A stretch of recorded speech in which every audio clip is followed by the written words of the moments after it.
world of cable news screaming and social media echo chambers, it's easy to lose the signal in the noise. Every day, policy is debated, votes are cast, and your tax dollars are spent. We cut through the headlines to bring you the critical context you need, focusing on what's really going on in news and politics. Welcome to the Analytical Iowan Podcast. This is your daily dose of fact-driven politics. Let's analyze today's news. Here's Eric. We are back here on the Analytical Iowan Podcast. It is Monday, April 13th, as I am recording this. And we got a lot to talk about because there's always a lot to talk about. Now, yesterday I did talk about the little hiatus I had over the weekend.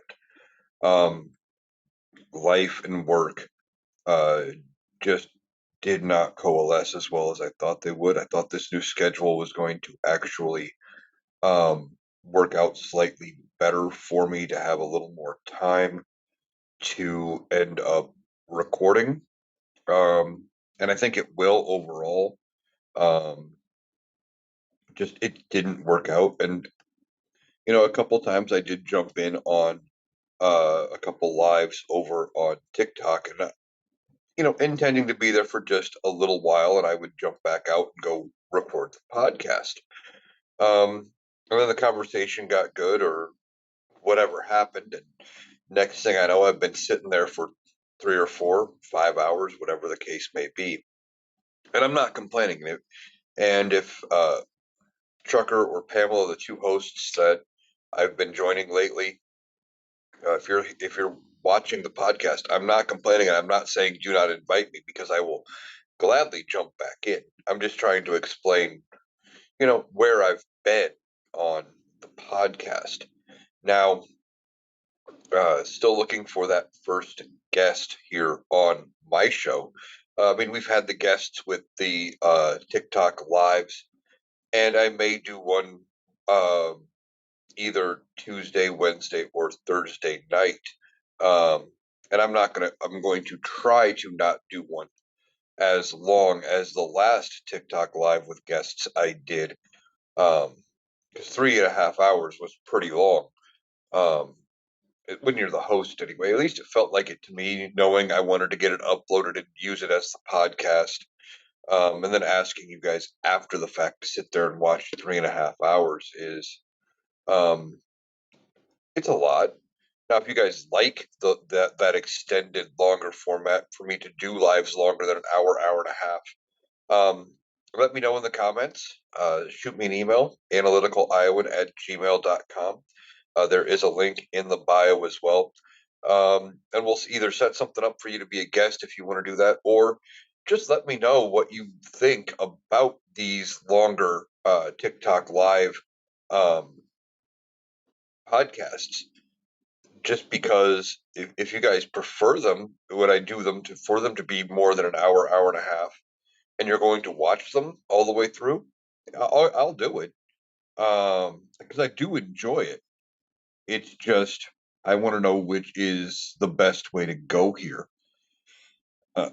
So still trying to get the footing under me. And now I want to complain about TikTok for a little bit. And TikTok sucks. Okay. I don't know if it's because of the new ownership.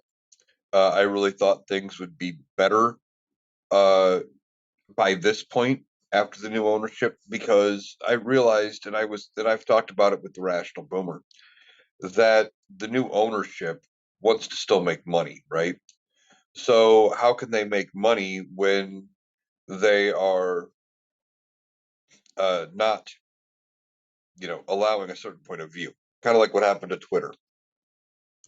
Twitter lost a ton of value after Elon Musk made it easier for the right wing to get their viewpoint across, and made it more like a very popular Truth Social. And a lot of people dumped their Twitter pages. I don't think I have one set up for this account. I know I have one from something years ago when I was playing an MMO, a massive multiplayer online game, and they were doing contests and they were doing giveaway codes and things like that. So I created a Twitter account specifically so I could follow that one page. And that was the only way you could get those specials. And that's the only reason I'd ever had that Twitter account. And I think I still have it because I never shut it down, but I never use it. And but a lot of people did, and Twitter was very, very popular, and they went ahead and they canceled their accounts because of Elon.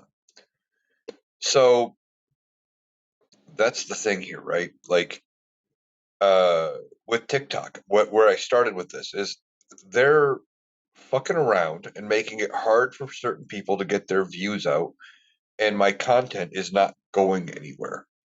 And I've talked before about how I don't do this necessarily for the money, but in about the last year on TikTok, I have gained almost as many subscribers over here on YouTube as I have on TikTok. Um, and I'm almost to the point of being able to monetize here on YouTube. And when I do, I'm going to make more money than I did on TikTok. And that's disappointing. I have been on TikTok now over 2 full years.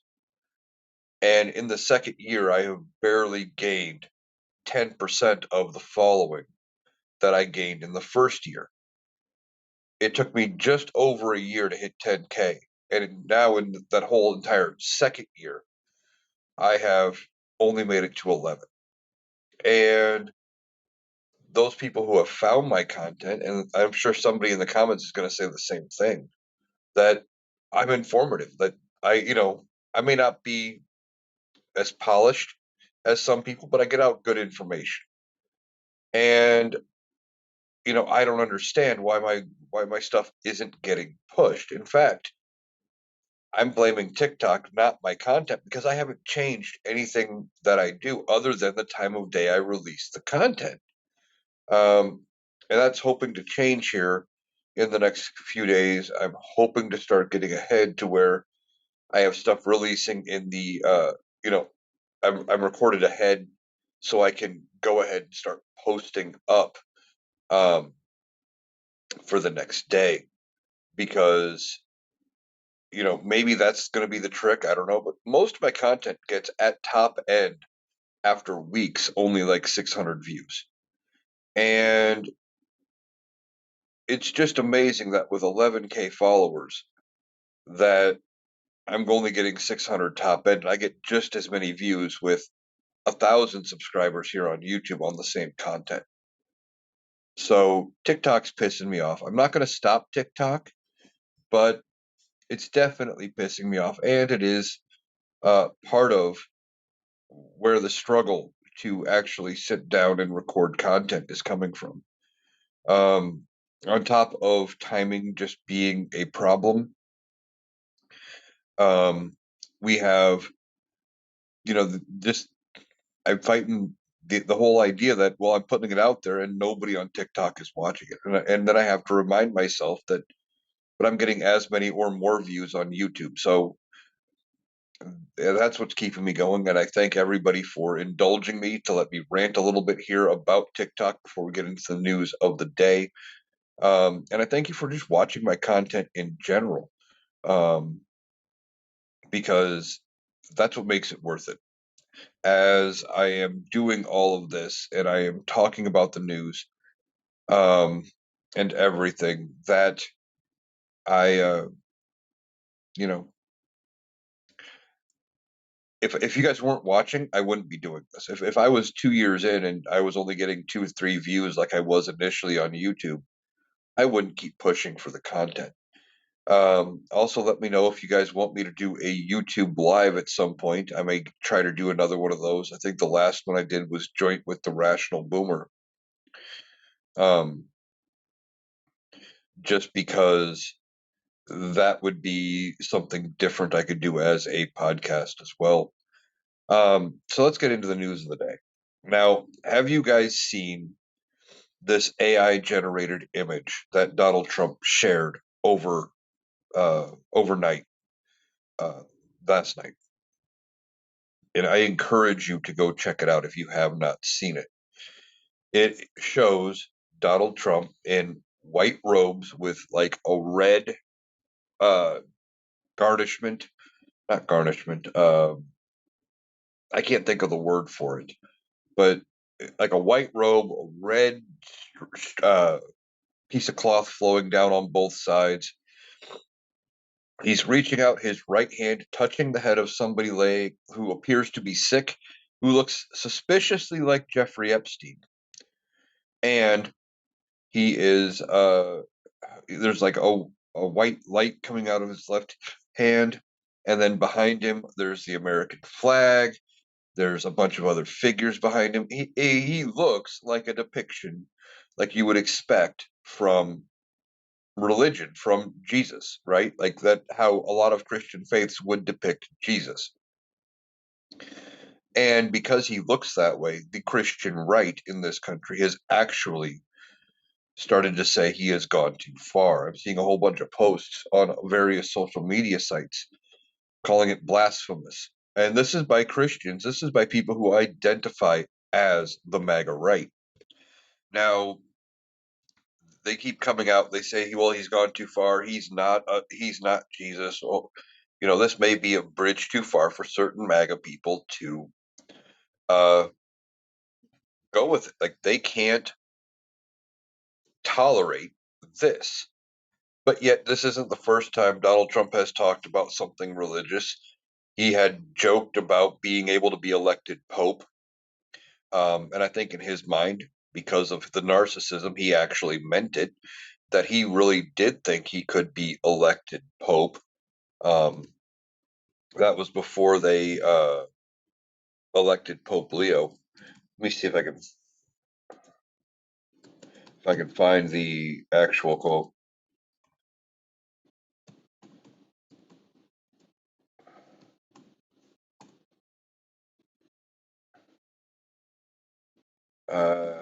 It's not coming up real quickly, but he also had been going after the Pope recently. So had J.D. Vance, in part because the Pope and religions had been saying basically what Donald Trump and this administration had been doing in the people in Iran against the people of Iran, and on social media where they say things like, um, you know, what did he say? He's like, well, we're going to obliterate them back to the Stone Age. We're going to eliminate them from the face of the earth, basically. And they were going to go after civilian targets. Now, basically, the Pope came out and said that's not the Christian way to do things, and he doesn't support it. And of course, Donald Trump got mad and upset because, well, how dare somebody not support something he does? To Donald Trump, his ideas are all genius, and everybody else is stupid. Donald Trump thinks he is the smartest person in the room at all times. We've talked about that before, much to his detriment. You can't tell him anything, and it's getting worse with dementia. So Donald Trump posts this image of himself looking like Jesus. And he does this all the time. He shares and retweets, especially late at night. I think this was shared at like 9 Eastern during his prime sundowning period where he went on a rant. Let's see if I can find the timeline here.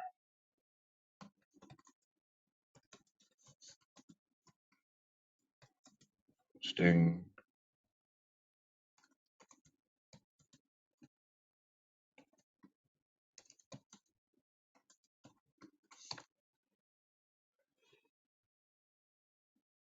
Now he has deleted this image. Um, and he has admitted that he posted it.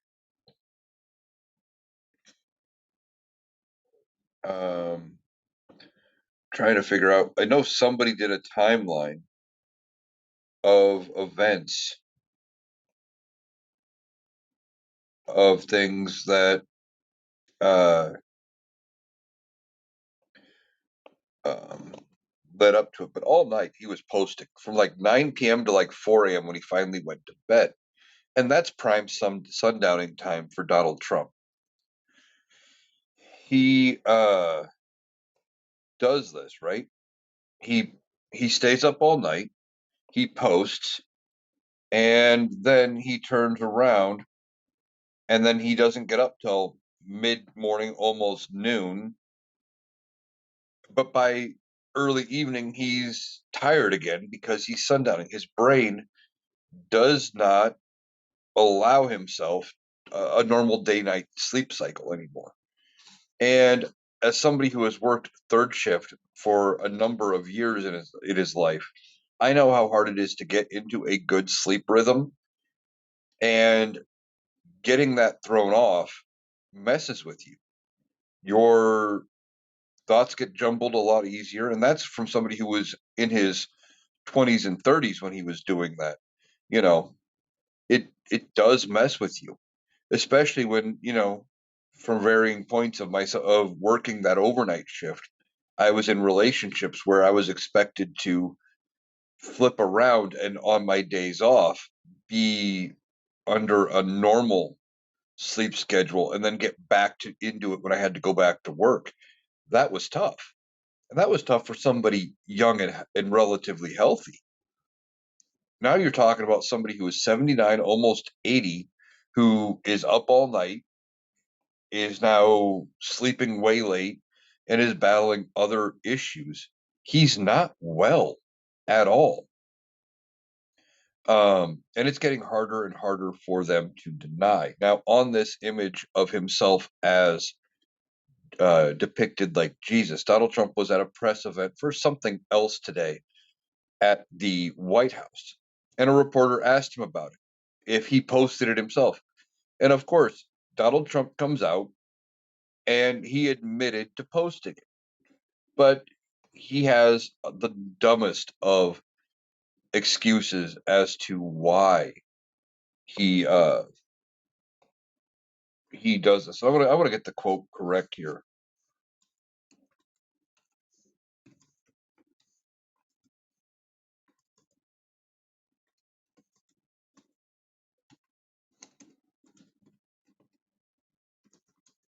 But he comes out and he has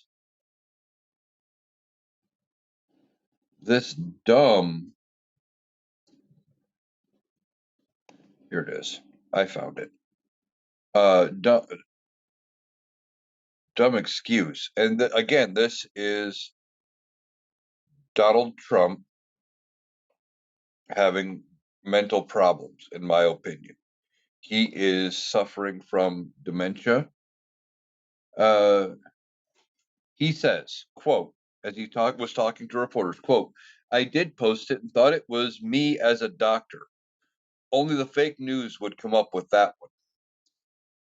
And then he went on to say that it was him as a doctor working with the Red Cross because he heals people. He's healed lots of people. Donald Trump, that is not a doctor. He is not a medical doctor. He has never actually healed people. In fact, his policies have done the opposite because they have taken away health care from a bunch of people. And in fact, he is said to fund his war in Iran, that we need to take it in the shorts yet again and cut even more funding to uh, the Medicare, Medicaid, and Affordable Care Act, and all of those kinds of things. We need to cut even more healthcare spending and kick more of it down to the states. Now, part of kicking it to the states is him trying to come up with justifications for the money. So he can say, well, now we're not spending that, we can spend it on the war. The other part of it is, Republicans want to kick it to the states because if they do, the states can then say, well, we don't have the money, and then not have to fund it, right? And if they put the burden on the states, well, then it's not a federal problem, and they can just start eliminating these programs one by one because the states don't have the money for it. But Donald Trump claimed he was a Red Cross doctor.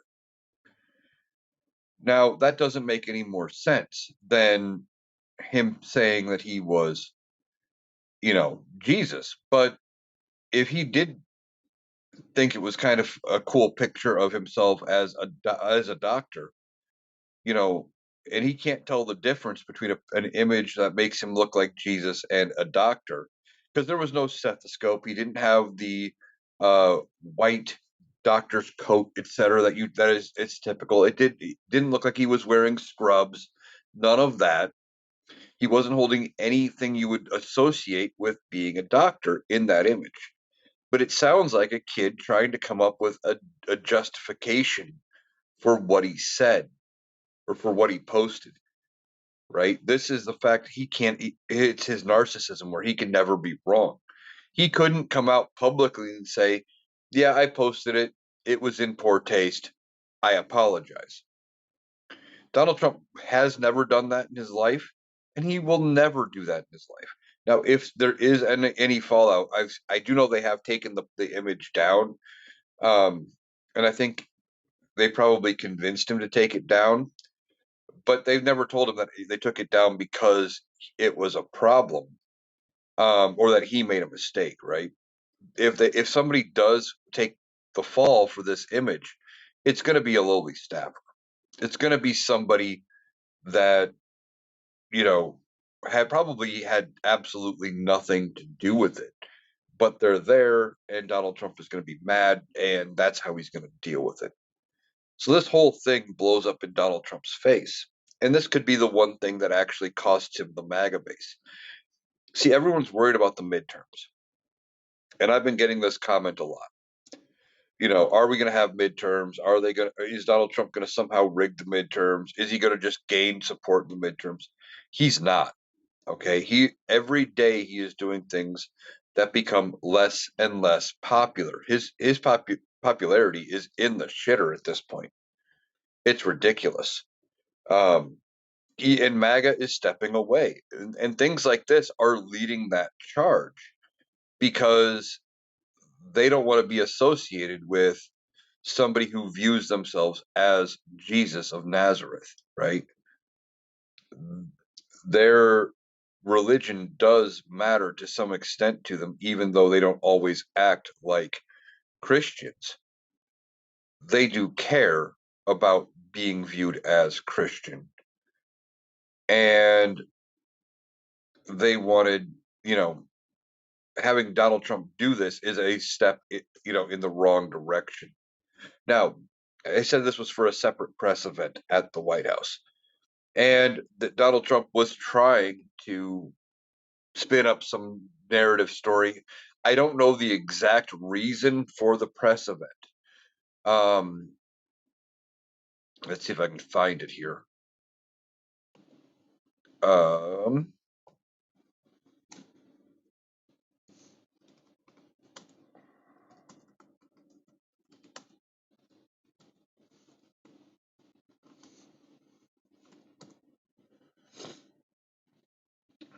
let's see.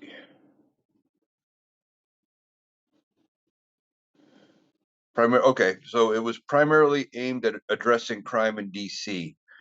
Described by President Donald Trump as a significant step to stop violent crime in the city. But it was also an attempt for him to get public sentiment on his side, right? And they framed something as part of this press event to have it come out that he is, uh, doing positive things for the economy because everything sucks right now. Now, uh, DoorDash was part of this event. Now, what I don't entirely know is if this was sanctioned by DoorDash or if this was something they just did. I have not seen any public comments by um, anybody really from DoorDash saying that they supported it or they backed it or that they had set this all up. But during the during the press event, DoorDash delivered to the White House. Now, what we don't know is, did they deliver to a different location because of security clearances? Obviously, this woman had to have been vetted. You can't just walk up to 1600 Pennsylvania Avenue, the address of the White House, and place a DoorDash order. I mean, if you could, you imagine the number of times back in the day the White House would have received, like, and I know it's a TV trope, but a pizza order, payment due, kind of thing. Now, some of the younger generation may not remember this, uh, because most places anymore you can't do that. You have to pay prior to delivery because of the apps and things like that. But back in the day, you could just call up your local pizza place that offered delivery and say, "Yeah, I want, a large pepperoni. Here's my address," and they would show up and they would collect payment at the time. Uh, you know, they showed up with the pizza. It was very common at one point, and it became a running gag in a trope in a lot of TV shows. But every now and then, it would actually happen in real life, where they would call in a large pizza order, send it somewhere, payment due, and you know, you'd mess with somebody. Donald Trump, if you could just deliver to the White House, no questions asked, um, that would be a very big security problem, right? So I think this was staged. They probably had her go to a separate location, um, or maybe she may not have even picked up the order from the McDonald's. They may have had the McDonald's delivered to another location, and then all she did was have it brought to her, and she brought it up, you know, to frame it like they delivered right then. Now, Donald Trump is big on marketing himself and doing things for uh, publicity and staging media events.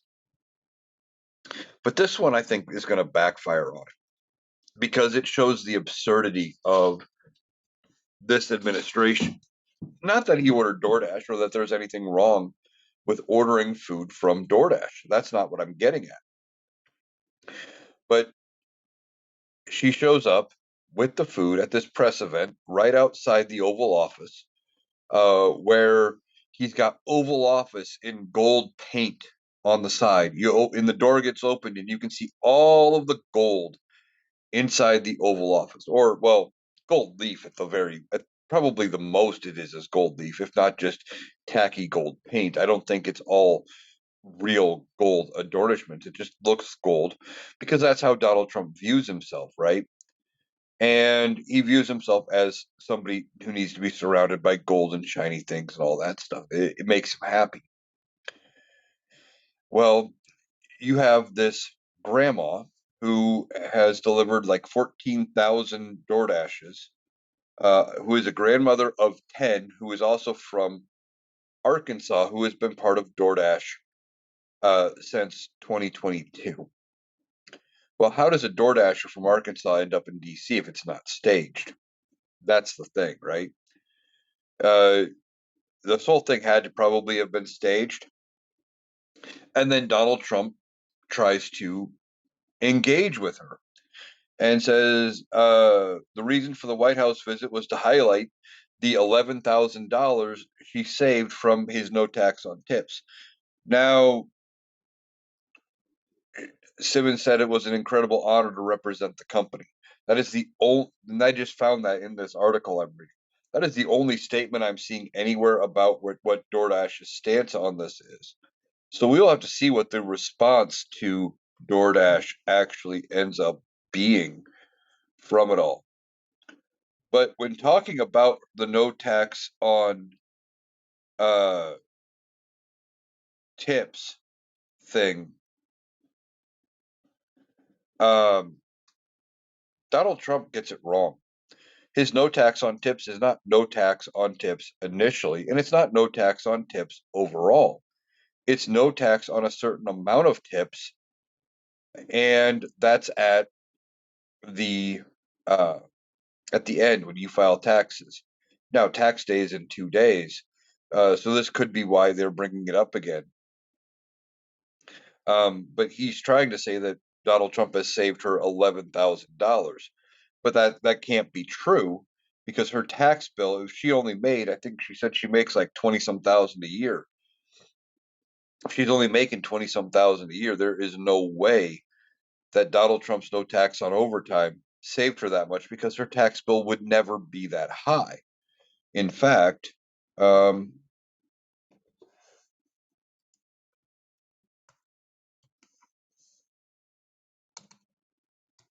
we look it up here.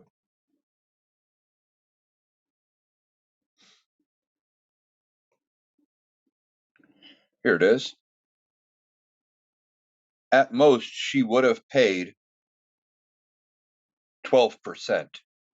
Now, that would have been 10% on the first 11,000, almost 12,000.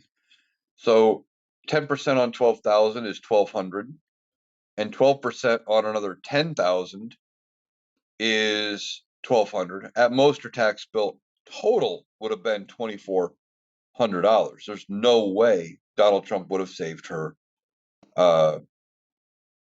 Would have saved her $11,000 at all. Now, he then continues, and this is him just kind of winging it. And as he is winging it, he is talking to her.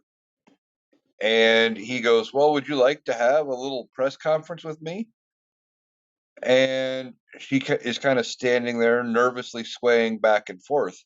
And you can watch him sway. He's mimicking her actions in that clip.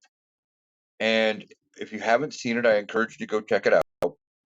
And you will see exactly what I'm talking about him swaying back and forth. It is a very bizarre sight to behold, but that I don't remember the exact word for it. There is a medical term for it. That is something that does happen to dementia patients. And they subconsciously, I think it's called echophagia now that I think about the actual term. But they subconsciously will mimic the movements of other people around them, not even realizing they're doing it because the part of their brain that regulates those kind of things is not functioning right. So, but I'm going to continue talking about this press conference here. Donald Trump says to this grandma, he says, "You are really nice. Would you like to do a little news conference with me with these people? These are not the nicest people. They are not nice like you." Just like Donald Trump always has, he sounds like a 3-year-old, right? And at one point during this little press event, he was criticizing the Democratic Party like he likes to do, and then he turns to her and says, "Do you think men should play in women's sports?" And she tried to dodge the question. She said, "I don't really have an opinion on that. I'm here about no tax on tips." She did confirm that she voted for Trump, or she did not confirm that she voted for Trump, only saying that maybe she did. But when she was asked about the no tax or the men and women's sports, she says she didn't have an opinion. He said, "Oh, I bet you do. I bet you do. I bet you don't want them there." Because that's Donald Trump in a nutshell. He wants everybody around him to agree with him, and that he can't understand that people would have differing views. But this whole thing was a farce. It was ridiculous. It was staged. Um, but Donald Trump seems to think, or somebody around him seemed to think, that this would be a win that he could get to where it would make it look like, oh yeah, everything's great. Now the McDonald's that he did get apparently was given to West Wing staffers, who they claim really enjoyed it. But by the time they did all this, it was probably cold. Um, and but that's typical Donald Trump, I guess, is where I'm going to go with that. We've heard about numerous times where he's invited people to the White House for events like winning sports teams, etc. And instead of giving them a chef cooked meal like they would have gotten under any other administration, what do they get under this administration? They get McDonald's. It's just ridiculous. That is, you know, who he is. And there couldn't have been that much food in there. From what I saw, it was only 2 bags. Um, and having gotten McDonald's DoorDash myself several times, I mean, they don't put a lot in those bags. And you could obviously get more in there if there's no drinks, etc. But still, I mean, if it was only 2 bags, there couldn't have been that much in there. This whole thing is just another attempt by Donald Trump to get positive feedback out there for himself, try to generate some positive headlines going into the midterm elections. Now,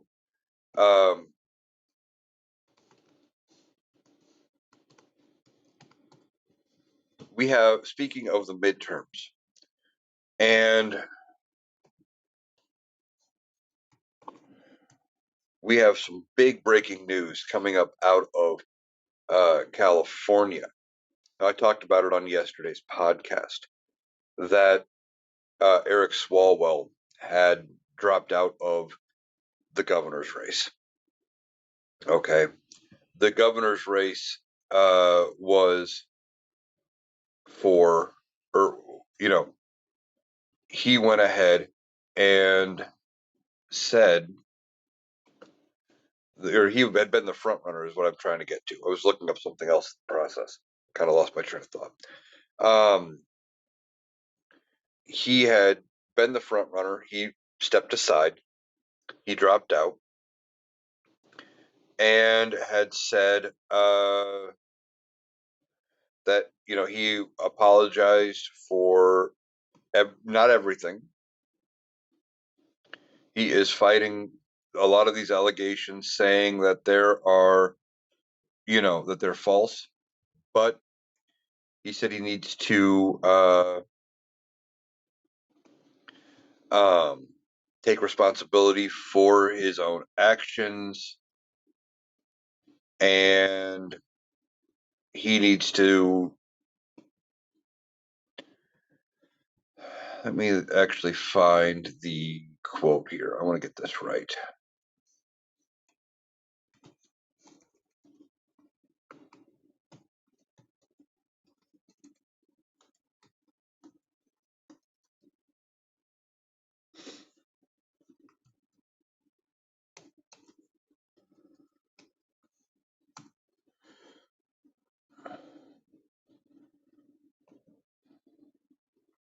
Um,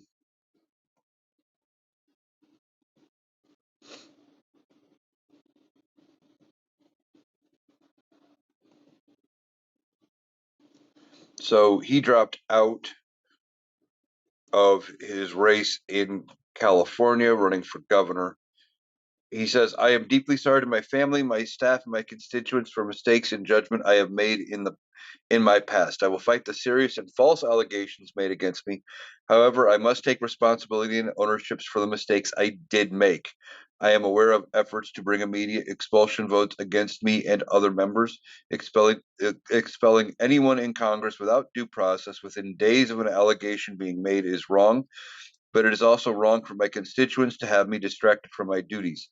Therefore, I plan to resign my seat in Congress. I will work with my staff in the coming days to ensure they are able, in my absence, to serve the needs of the good people of the 14th Congressional District. On Sunday, he said, I am suspending my campaign for governor. To my family, staff, friends, and supporters, I am deeply sorry for the mistakes in judgment I have made in my past. I will fight the serious false allegations that have been made, but that is my fight, not a campaign's. So Swalwell is resigning from Congress, which is big news. Now, is this going to affect the balance in Congress? No, because Tony Gonzalez from Texas, who is also facing similar allegations and accusations, if I can ever talk here, um, he is resigning as well. So that drops one of each party. It doesn't change. The only thing that may affect it is whether or not or when there is a special election to fill that seat. Now, those seats will be filled by special election. The House of Representatives is not like the Senate. If they were senators, most states have it where the governor gets to appoint a replacement until the next general election. Um, and then the public gets to decide on a permanent replacement to fill out the rest of the term. But that's not what happens in the House of Representatives. In the House, there are going to be um, special elections. Now, depending on the time frame of when these elections are, I believe it is still early enough that they would both happen ahead of November. Now, could uh, either seat flip? They could.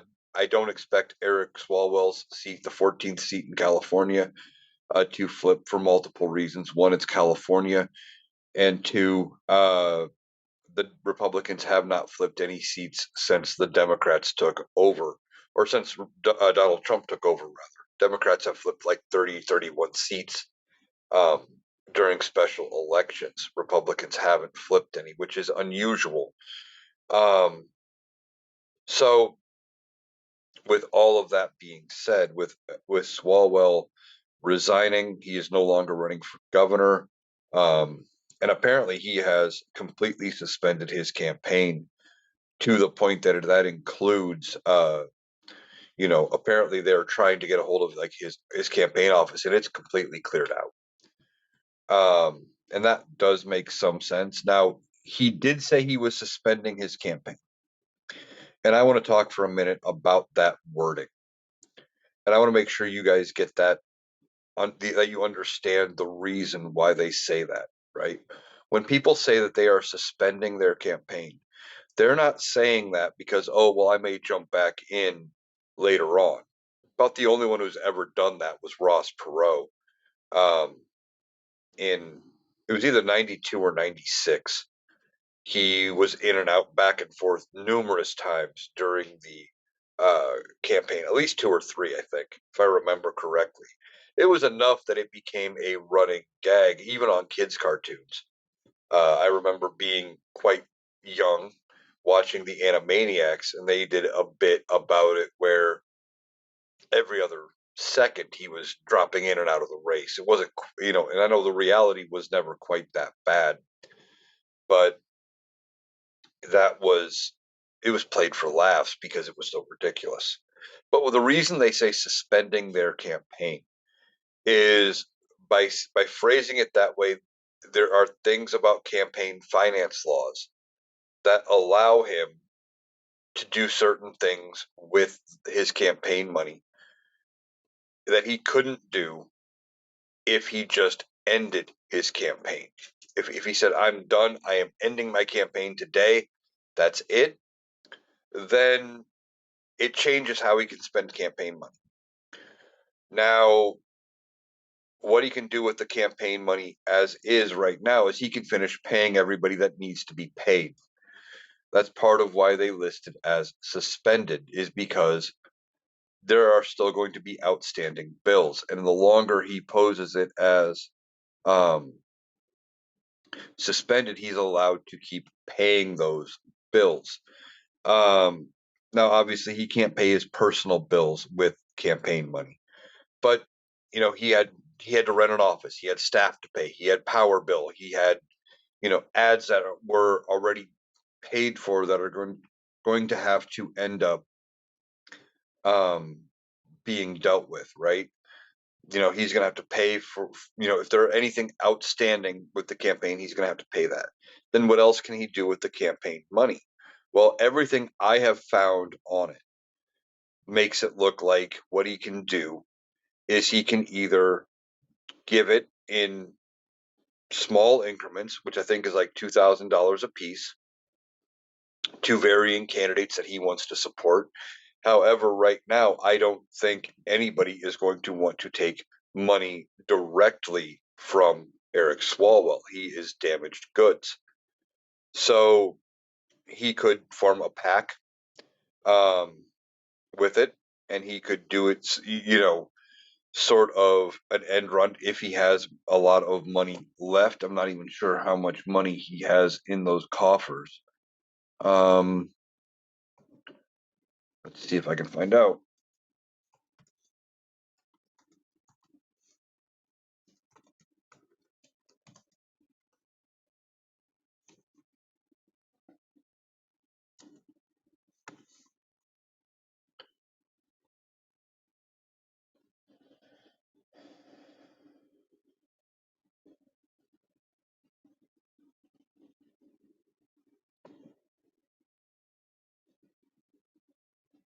So he had raised 6.6 million, with 2.6 coming from outside Californian donors.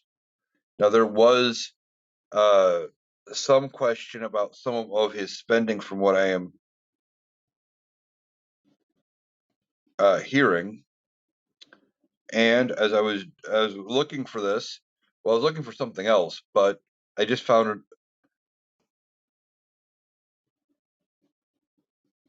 um,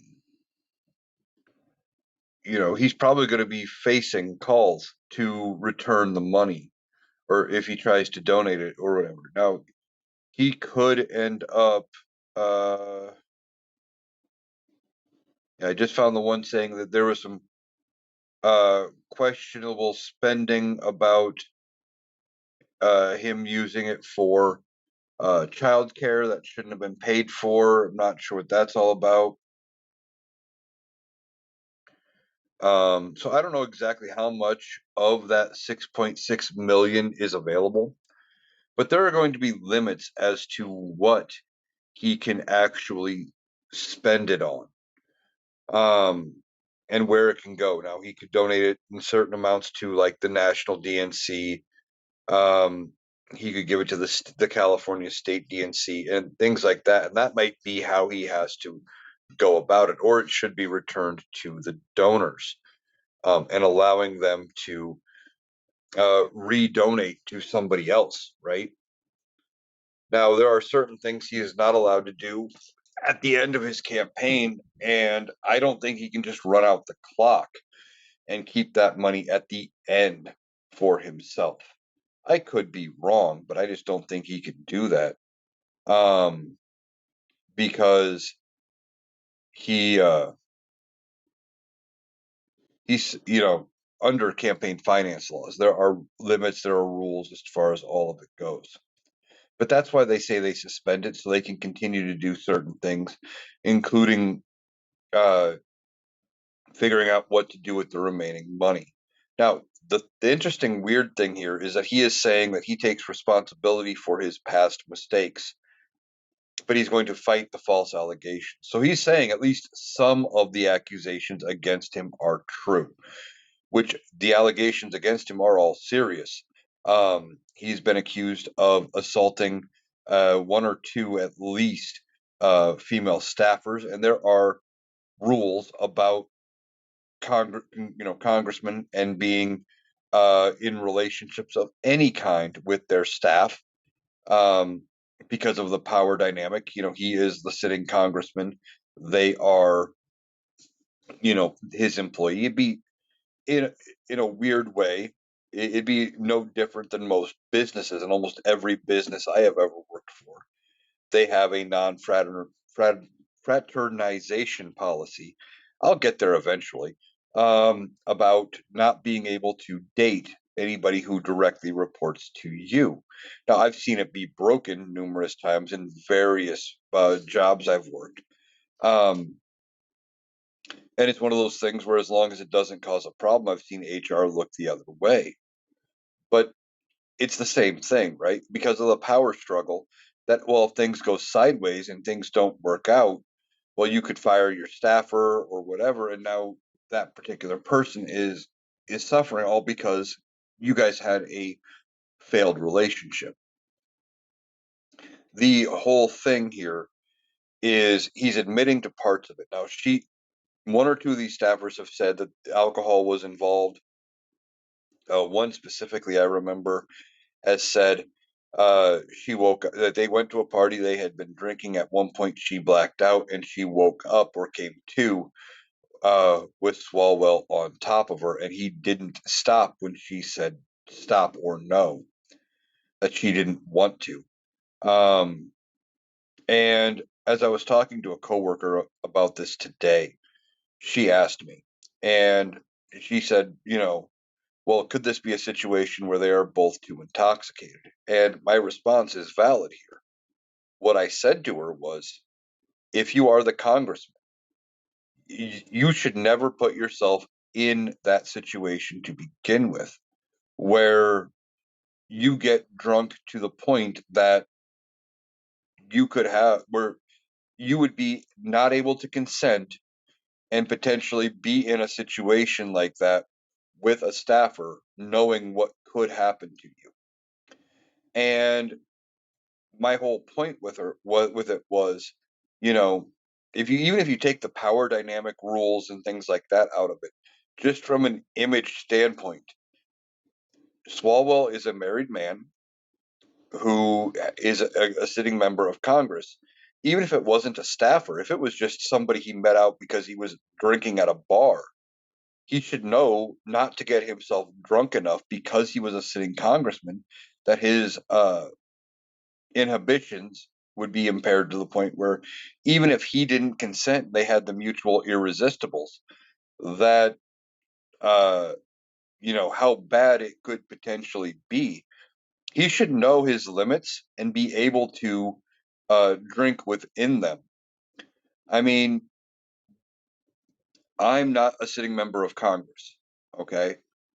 I'm not a public figure, not really.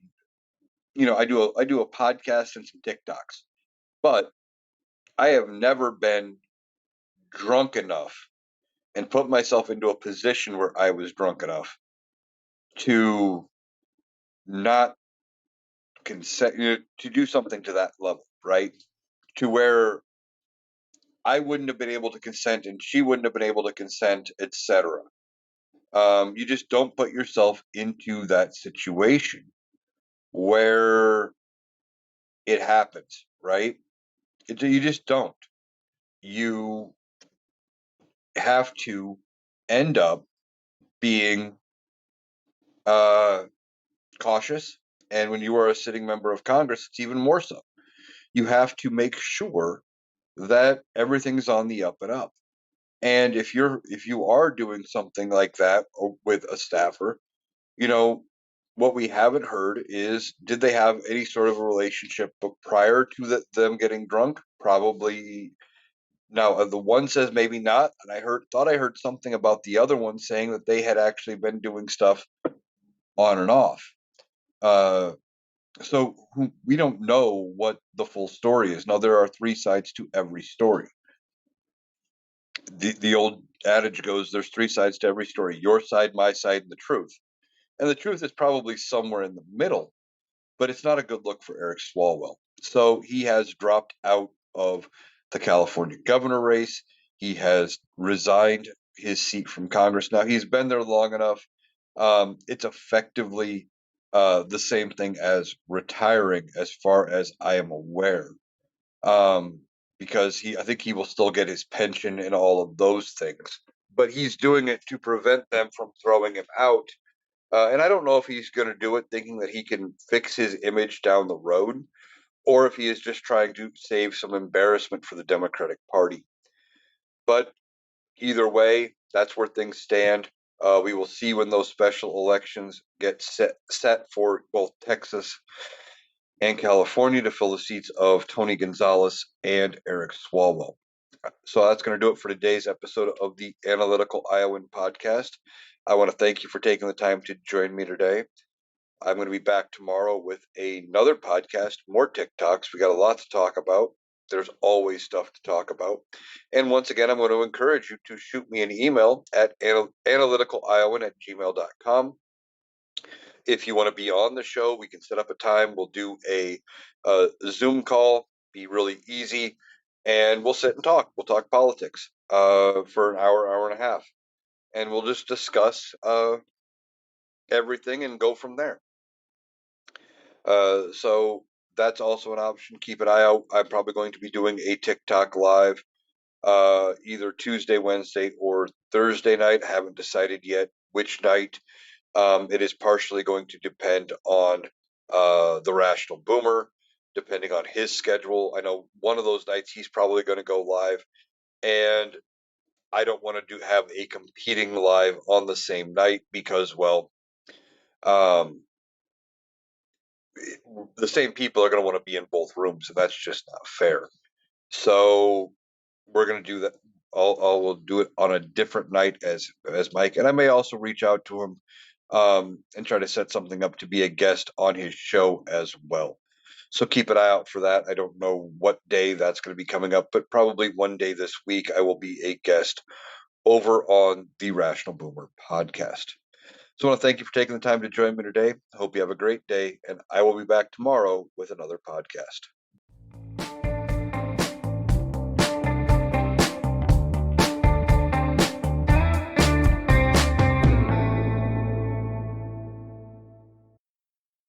That was Eric.